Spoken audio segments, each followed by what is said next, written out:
warahmatullahi wabarakatuh. Salam sejahtera buat kita dan salam sehat. Baik ibu-ibu, saya sebelum menyampaikan materi memperkenalkan diri dulu. Nama saya Betty Mangpuji. Mungkin marga ibu-ibu tidak kenal. Marga ini dari Sulawesi Tengah. Dan saya akan menyampaikan materi pada pertemuan ini adalah materi tentang partograf. Awal pertama sekali partograf keluar dimulai dari fase laten. Tapi saat ini kita mengenal partograf dari buka 4 atau fase aktif. Kenapa berubah dari buka 1 menjadi buka 4? Sejarahnya ada. Kita, ibu-ibu, saya suka sekali melakukan periksa dalam dengan memasukkan tangan. Waktu periksa dalam memasukkan tangan, tetapi pada saat kita periksa dalam ternyata buka baru 1. Ibu-ibu dan saya suka melakukan dilatasi di dalam, sehingga kita memutuskan kapiler-kapiler dan mengambil lendir-lendir yang ada pada mulut cervix. Ibu keluarkan tangan, ibu lihat, maka ibu mengatakan, oh sudah pembukaan 1. Begitu kita katakan pembukaan 1, maka sudah berlangsunglah impartu kala 1 fase laten. Maka 14 jam setelah kita tegakkan pembukaan 1, diharapkan sudah terjadi persalinan atau buka lengkap. Akan tetapi 1 hari tidak lahir anaknya, 4 hari tak lahir anaknya, seminggu tidak lahir, 1 bulan baru lahir. Ternyata kita salah mendiagnosa. Maka diagnosa kita banyak keluar dengan PTM, partus tak maju. Ternyata pasien yang belum impartu kita katakan impartu. Sekarang WHO melihat ini suatu masalah, bukan hanya pada kita. Ternyata di seluruh dunia banyak kasus yang serupa. Dipandang perlu, maka dimulai dari buka 4. Karena kalau buka 4 sudah fase aktif, maka sudah masuk fase persalinan aktif. Waktu periksa dalam, ibu-ibu dan saya juga sama melakukan periksa dalam. Begitu tangan masuk ke dalam, ibu melakukannya pada saat kontraksi, sehingga cervix menipis. Ibu melakukannya meregang atau membuka, menjembreng. Bahasa Indonesianya apa menjembreng nih? Membuka cervix sehingga menjadi lebih lebar. Maka ibu katakan diagnosanya pembukaan 6. Padahal yang sebenarnya pada saat tidak kontraksi dan tidak ibu jembreng begini, pembukaan baru 4. Kita punya kekurangan waktu 2 jam. Karena kalau kita katakan buka 6, kita punya waktu untuk sampai buka lengkap 4 jam lagi. Tapi kalau kita punya pembukaan 4, kita punya waktu 6 jam lagi. Untuk itulah kita perlu memandang kesamaan dalam penegaan atau menuliskan partograf kita. Partograf adalah alat bantu yang kita gunakan selama persalinan fase aktif. Partograf ini sebagai alat bantu, jadi harus ada pada saat ibu menolong persalinan. Partograf adalah instrumen untuk memantau kemajuan persalinan sebagai alat bantu, pantau dalam membuat keputusan dan sebagai dokumentasi. Untuk itu partograf harus ada pada ibu bidan dan harus kita lakukan dalam memantau persalinan. Ibu-ibu, apabila di depan persidangan, apabila terjadi suatu kasus yang harus naik ke depan persidangan, apa bukti kita? Salah satu bukti kita adalah lembar partograf. Dalam lembar partograf, kita bisa melihat atau melakukan penyelesaian proses persalinan dengan 1 poin. Ini berada di praktek mandiri bidan. Di praktek mandiri bidan hanya kalimatnya 2 saja. Bisa ditolong atau rujuk. Kalau dia misalnya sudah sampai ke patologi, ibu tidak ada kata lain, harus merujuk pasien. Poin yang kedua, perlu tidaknya induksi dengan impuls oksitosin. Ini tidak boleh di level ibu bidan. Tidak boleh di praktek mandiri bidan. Ini hanya boleh di rumah sakit dan puskesmas ponen. Ibu bidan tidak diberi wewenang memberikan induksi. Kenapa? Karena ibu bidan tidak pernah diajarkan mengantisipasi kalau terjadi shock hipovolemik, apa yang mau dilakukan? Ibu bidan tidak sampai ke sana. Untuk itu apabila terjadi gawat daruratan, segera rujuk. Paling hanya bisa mengantisipasi dengan memberikan salah satu O2 dan yang kedua memberikan infus. Yang ketiga, perlu tidaknya persalinan ini dengan tindakan. Dokter Obgyn tidak akan pernah melakukan tindakan vakum maupun seksio kalau tidak ada data. Dari mana data itu didapat mereka? Dari partograf. Untuk itu, level yang nomor 1 ini berada di praktek mandiri bidan, yang kedua berada di puskesmas, ponet, atau rumah sakit. Yang jelas harus di rumah sakit. Yang ketiga, ini levelnya adalah level rumah sakit. Jadi ibu bidan hanya di level yang pertama, perlu atau tidaknya dirujuk. Selanjutnya, partograf ini dikerjakan di mana? Ini dikerjakan di praktek mandiri bidan. Ini juga dilakukan di puskesmas dan rumah sakit. Apakah bentuknya berbeda? Tidak. Bentuknya sama. Sehingga siapapun yang menolong persalinan harus menggunakan lembar partograf yang bentuknya keluaran dari WHO. Cuma hanya bahasanya saja yang berbeda. Aslinya berbahasa Inggris, tetapi kalau partograf kita dalam bahasa Indonesia. Siapa sih yang menolong persalinan? Setiap yang menolong persalinan wajib menggunakan partograf. Bisa itu mahasiswa bidan, bisa mahasiswa kedokteran atau kita sebut dengan koas, dan dokter umumnya juga PPDS dan Obgyn. Bu, kok ada di situ kalimatnya perawat terlatih? Tidak usah sanksi. Perawat terlatih adalah perawat yang ditempatkan di daerah pinggiran, terpencil, dan kepulauan. Tidak ada tenaga kesehatan lain kecuali dia yang berada di situ.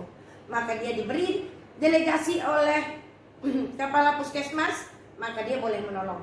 Partograf ada yang kita sebut dengan alat bantu, itu bisa membantu kita untuk membuat keputusan klinik sebagai alat yang juga kita gunakan untuk memantau kemajuan persalinan, sebagai alat evaluasi dan penata laksanaan persalinan serta deteksi dini masalah dan penyulit, dan yang jelasnya sebagai salah satu alat dokumentasi kita. Baik, ibu-ibu sekalian, mari coba ibu buka lembar partograf ibu yang selembar. Lihat partograf yang selembar. Silahkan ambil partograf yang selembar. Baik, kita lihat paling atas dari lembar partograf ibu. Isinya ada nama ibu, alamat, dan ada di situ umur G berapa dan B berapa. Di situ menyatakan identitas atau data subjektif. Ibu-ibu, tidak boleh kita menegakkan diagnosa sebelum kita ketahui dulu identitas, data subjektif, data objektif, data penunjang kalau diperlukan, baru boleh kita tegakkan diagnosa. Untuk itu data subjektif penting. Kalau saya mengeluh ke dokter, misalnya kepala puskesmas saya dokter. Saya datang kepada dokter, saya katakan, dokter, kepala saya pusing. Dokter itu tidak bertanya, langsung keluarkan obat. Maka yang dia keluarkan itu obatnya obat antalgin misalnya. Benarkah antalgin obat sakit kepala? Benar. Tetapi harus dilakukan pengkajian. Setelah dikaji, Ibu Betty, mulai kapan sakit kepalanya? Inilah dokter, tanggal 28 kemarin sakit kepala. Sering begini? Sering dokter. Ternyata harus dikaji lebih ulang. Sering begini Bu Betty sakit kepalanya? Iya dokter, hampir setiap tanggal 28 sakit. Rupanya saya perlu kasbon, bukan perlu antalgin. Demikianlah pentingnya data subjektif. Untuk itu ibu-ibu, yang paling atas adalah data subjektif. Mari kita lihat ke bawah lagi. Di bawah ada di situ data tentang kondisi janin. Ibu lihat ada DJJ. Di bawah DJJ ada warna air ketuban. Di bawahnya ada molase atau penyusupan. Yang ketiga poin ini adalah mengkaji tentang kondisi janin. Sehat atau tidak janinnya, dilihat dari poin 3 ini. Ke bawahnya lagi Ibu coba lihat, ke bawahnya lihat lagi. Di situ ada nilai kemajuan persalinan, coba Ibu lihat. Ada poin di situ penilaian pembukaan serping. Di dalam pembukaan serping ada juga penurunan kepala. Di bawahnya lagi kita lihat ada penilaian kontraksi. Ketiga poin ini, kalau mau tahu maju tidaknya persalinan, kita lihat dari poin 3 poin ini. Yang paling bawah, tapi sebelum keturun di bawah Ibu bertanya, Bu Betty ini ada tulisannya oksi. Tadi Ibu bilang oksi tidak boleh di tempat bidan. Baik Ibu, saya sudah sampaikan, partograf itu digunakan di semua tempat pelayanan. Bisa rumah sakit, praktek mandiri bidan, dan puskesmas. Untuk oksi ini dikhususkan kepada rumah sakit. Abaikan ya Ibu, bukan punya Ibu bidan. Oke. Selanjutnya, ada tekanan darah, nadi, suhu, dan intake output. Tapi punya Ibu hanya ada output yang keluar saja, intake-nya tidak ada. Maka Ibu tulis di bawah di bawah volume. Di bawah volume Ibu tuliskan Ibu minum dan makan. Sehingga ketiga poin ini ada kondisi janin, ada kemajuan persalinan, informasi tentang Ibu. Informasi tentang Ibu apa saja? Tekanan darah, nadi, suhu, dan intake output. Itu tadi ada keluar, ada masuk. Ada mengenai urin, protein urin, ada aseton dan volume. Itu untuk keluarnya. Sedangkan untuk masuknya adalah minum dan makannya. Ibu Betty, masih ada lagi pertanyaan. Apa itu? Ibu, ini ada tulisan impus. Boleh nggak Ibu bidan melakukan impus? Boleh Ibu. Tapi harus ada indikasi. Kalau tidak ada indikasi tidak boleh. Ibu bidan menganut yang namanya persalinan normal, Bu. Saya pertama jadi bidan, saya datang ke tempat menolong persalinan itu membawa tas yang namanya bidan kit. Suatu hari saya datang ke rumah pasien. Saya dengar bayi sudah nangis di depan pintu. Saya masuk, saya lihat bayinya menangis. Bukan hanya bayinya, sudah ada plasenta di situ. Saya agak terkejut, Ibu, kenapa waktu saat melihat itu. Tahu Ibu-ibu kenapa saya terkejut? Coba Ibu-ibu jawab dulu. Kenapa saya terkejut? Baik Ibu-ibu, saya terkejut, saya mikir berapa lagi mau minta biayanya ini kok semua udah di luar. Matre ya, saya tidak mau nyampaikan itu. Saya hanya mau nyampaikan ke Ibu-ibu bahwasanya tanpa saya persalinan jalan. Jadi Ibu jangan merasa karena saya itu anaknya lahir, tidak. Kita hanya memfasilitasi, membantu persalinan itu untuk menjadi fisiologis. Untuk itu Ibu-ibu bidan, sebaiknya kalau tidak ada indikasi, jangan lakukan pemasangan infus. Bidan menganut yang namanya fisiologis. Sehingga dalam partograf ini, kalau bisa saya simpulkan di dalam lembar partograf itu, ada informasi tentang ibu dan riwayat kehamilan persalinan. Ada tadi yang paling atas, pantauan tentang kondisi janin. Di bawahnya, pertengahan Ibu ya, itu ada pembukaan serpik, ada turun kepala, ada kontraksi. Itu untuk kemajuan persalinan, ada jam dan waktu, ada khusus untuk kontraksi, dan obat-obatan dan cairan yang diberikan, kondisi ibu serta asuhan tata laksana keputusan klinik. Balik lagi lembar partograf Ibu. Coba dibalik Bu. Di belakang ada data untuk kala 1, kala 2, kala 3, kala 4 bayi baru lahir. Ada Bu? Ibu lihat semua? Kalau ada berarti lembar partograf yang kami bagikan ke ibu-ibu sudah lengkap dan tidak ada yang tidak tercover di dalamnya. Untuk itu inilah partograf kita yang harus kita gunakan nanti di lapangan. Setiap ibu dalam memantau pasien harus sudah punya 1 lembar partograf. Sama dengan lembar partograf yang ibu pegang? Coba lihat dulu dengan seksama. Sama Ibu? Tidak sama. Silakan coba Ibu buka buku modul Ibu. Buka Ibu lembar terakhir. Lembar terakhir modulnya, lembar terakhir. Di lembar terakhir ada lampiran, ada lembar partograf. Sudah ketemu? Baik, kalau sudah ketemu Ibu samakan. Sama ya. Di buku panduan, di buku modul Ibu sama dengan pantograf yang saya tayangkan. Tetapi pada lembar yang kami bagi tidak sama.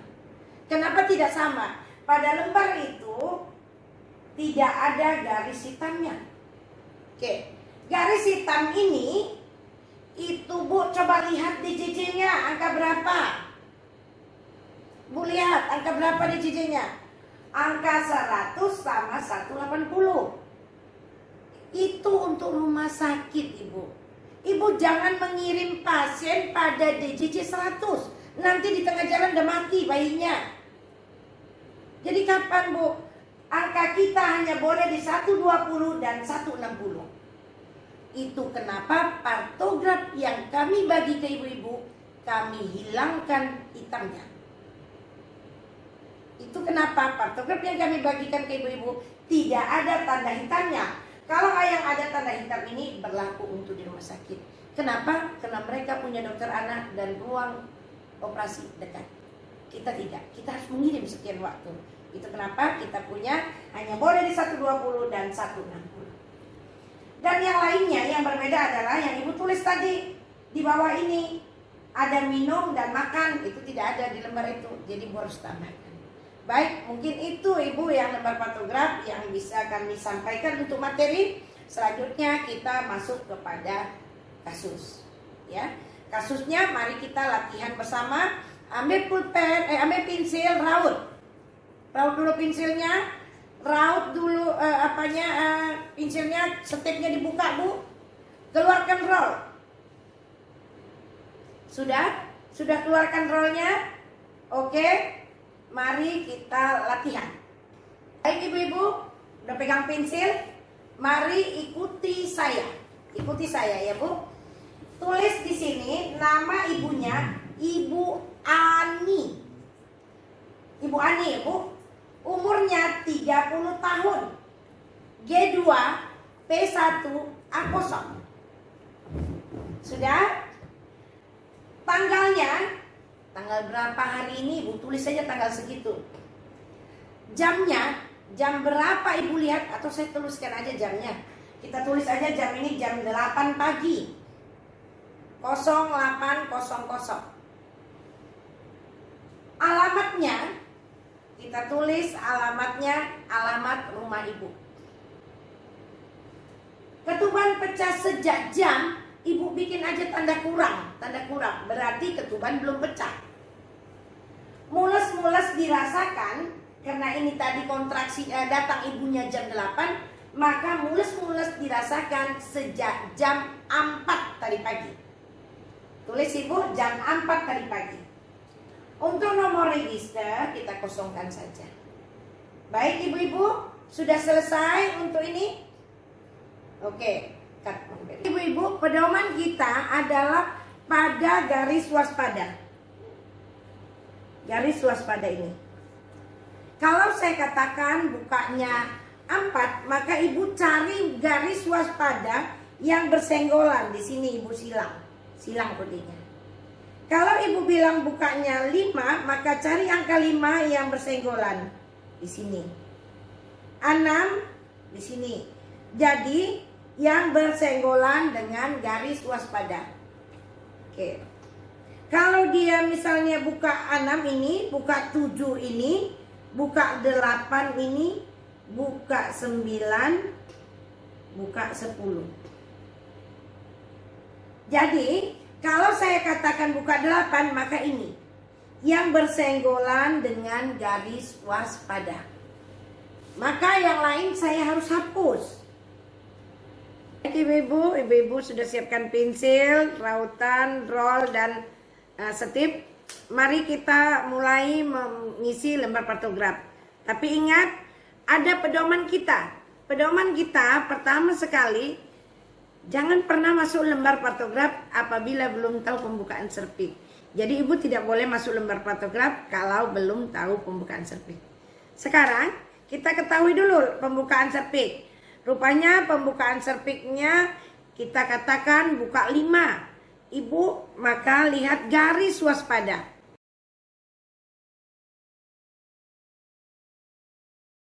Baik ibu-ibu, kita lihat ini ada garis waspada. Ini garis waspada. Kalau saya katakan bukanya 4, maka ibu silang di sini. Nih. Kenapa silang di sini? Karena angka 4 ini bersenggolan dengan garis waspada. Kalau buka 5 di mana Bu Peti? Di sini ibu, di sini. Buka 6 ini. Karena dia angka 6 ini bersenggolan dengan garis waspada. Begitu juga dengan buka 7. Buka 8. Buka 9 dan buka 10. Ini hanya kita pergunakan sebagai pedoman untuk awal saja. Tetapi untuk selanjutnya kita mengikuti keadaan. Sekarang kalau saya katakan pasien kita, Ibu Ani ini bukanya 8. Maka kita hanya melihat angka 8 yang senggolan dengan waspada maka berada di sini. Kalau ibu ambil roll ibu, ambil rollnya bu, letakkan di buka 8, ambil rollnya letakkan di buka 8, maka yang ketutup dengan roll ini tidak berlaku lagi. Yang berlaku adalah di depan roll. Dan semua garis ini, jangan di garis ya bu, yang berada di garis ini, kalau tidak salah saya di garis 4 ini. Disitulah awal semua informasi. Tadi pasien kita datang jam 8. Maka ibu tulislah di sini 0800. Berarti garis ini adalah informasi jam 8. Kotak ini besar bu. Maknanya 1 jam. Kotak yang ini kecil. Maknanya setengah jam. Berarti kalau dia ada 2 ini kotak, ini 30 menit, ini 30 menit. Ibu lihat, ini kotaknya besar. Maknanya adalah 1 jam. Sedangkan kotak yang kecil maknanya 30 menit. Makna kotak yang satu lagi 30 menit. Maka kalau dia 2 kotak, jadi 1 jam. Garis 4 ini kakinya sampai ke bawah. Itu kenapa kita tulis jamnya. Kalau yang ini yang 30 menit kakinya tidak sampai bawah, maka dia tidak usah kita tulis jamnya. Dia ikhlas ibu, tidak usah ditulis. Berarti ini jam 8, ini 8.30. Yang ini jam 9. Ini 9.30. Yang ini jam 10. Begitulah selanjutnya. Baik ibu-ibu, sudah paham? Kalau sudah paham, maka kita lanjut sekarang ke DJJ. DJJ, baru kita bisa menentukan DJJ-nya. Kita lihat angkanya. DJJ pasien kita, bayi kita, itu 140. Maka roll ini jangan ibu lepas. Lihat ke atas di angka 140. Oke. Kita buat tanda titik. Maka DJJ-nya 140, kodenya titik. Baik ibu-ibu, kita sekarang lanjut kepada air ketuban.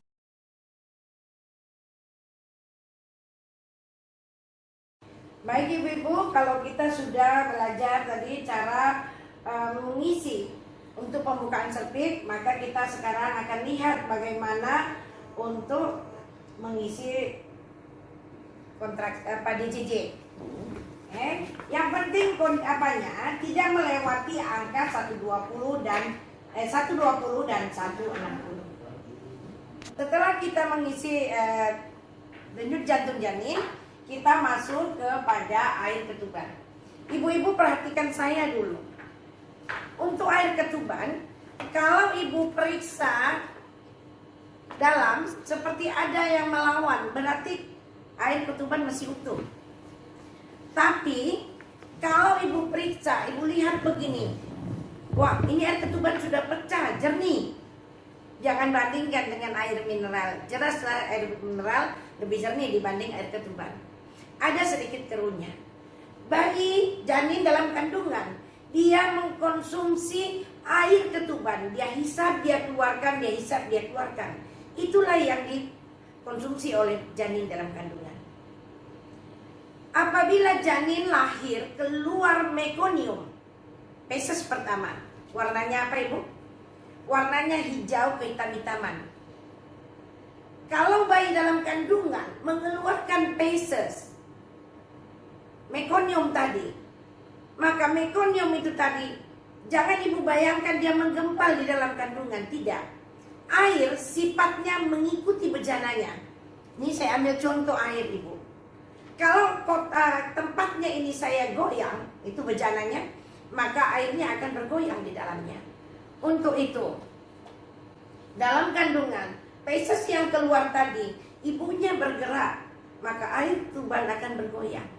Dan feses tadi akan bercampur seluruhnya di dalam air ketuban. Tergantung berapa banyak air ketuban keluar. Makin banyak ketubannya keluar, mekoniumnya keluar, maka makin kentallah air ketuban bercampur dengan mekonium.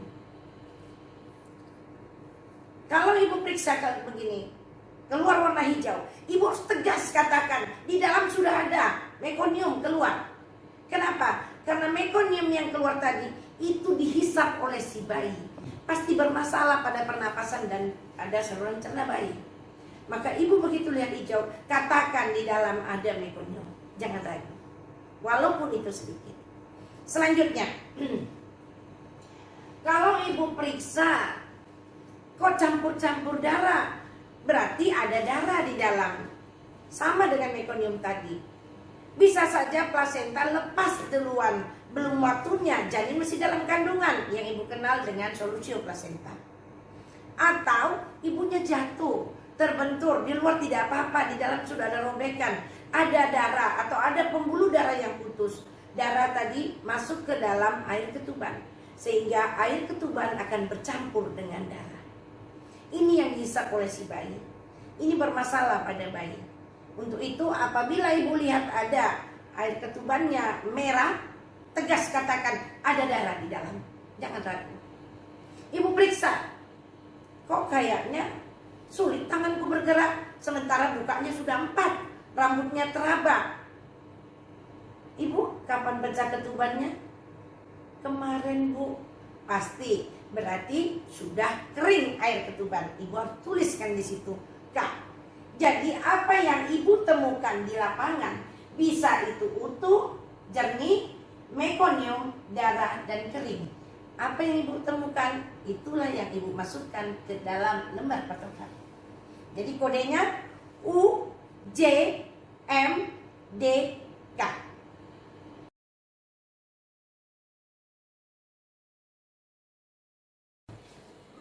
Ya ibu-ibu, kita lihat tadi air ketuban sudah saya jelaskan. Maka kalau pasien kita kasih kode J. Ibu lihat ya bu, ini garisnya. Maka kode J ini. Berarti air ketubannya jernih.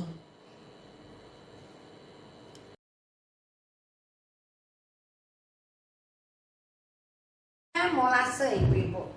Molase adalah penyusupan. Penyusupan ini adalah penyusupan tulang sutura. Kalau kepala janin itu suturanya yang memisahkan parietal kiri dan parietal kanan, itu ada sutura yang gerigi-gerigi. Kepala kita, kalau kita orang dewasa suturanya sudah menyatu. Tetapi pada janin itu terpisah. Tidak menyatu, terpisah kepalanya. Suturanya terpisah. Parietal kiri, parietal kanan dibatasi oleh sutura, namanya sutura sagittalis. Parietal dan frontalis dipisahkan oleh sutura, namanya sutura coronalis. Pada janin ada sutura frontalis, ibu-ibu. Pada orang dewasa tidak ada sutura frontalis.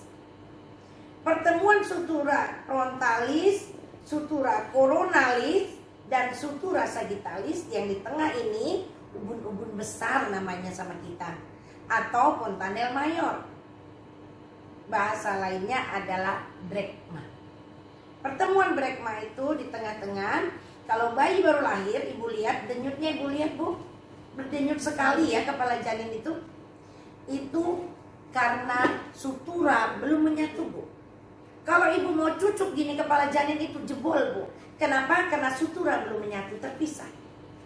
Itulah kuasa dari yang di atas. Sehingga sutura ini pada saat mekanisme turunnya kepala, ini kepala Bu, ini panggul, saya masukkan kepala ke dalam, kepala masuki pintu atas panggul. Tolong di zoom. Pada saat kepala memasuki pintu atas panggul, dia posisinya Bu, parietal kiri, parietal kanan sama tingginya. Keadaan ini kita sebut dengan sinklitismus. Kepala masuk karena yang paling rendah itu adalah daerah simfisis atau bagian depan, maka namanya asinklitismus anterior. Turunlah kepala ini ke dalam Bu, sampai dia di bagian bidang HOT 2. Turun. Oke.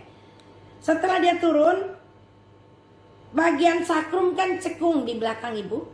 Dia turun sampai ke daerah sakrum, maka parietal belakang mendekati sakrum. Keadaan ini disebut dengan asinklitismus posterior.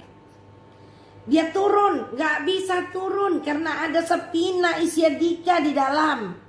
Dia nggak bisa turun, maka dia mengadakan putar paksi dalam. Oke, dia mengadakan putar paksi dalam. Ibu, kalau tempatnya sempit, yang dia waktu putar paksi dalam, yang satu menahan Bu, satu menahan, yang satu ini lepas, maka parietal itu tadi, yang sutura tadi, yang terpisah tadi, karena satu menahan maka terhimpit. Itulah terjadi molase. Di mana molase terjadi? Pada saat kepala berada di spina ischiadica. Kenapa bisa? Karena tempatnya sempit.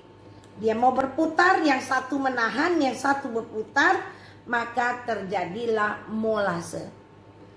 Kalau dia misalnya terpisah, itu molasenya 0. Kalau dia bertemu, molasenya 1. Kalau dia tumpang tindih bisa dilepas, molasenya 2. Tumpang tindih tidak bisa dilepas, molasenya 3.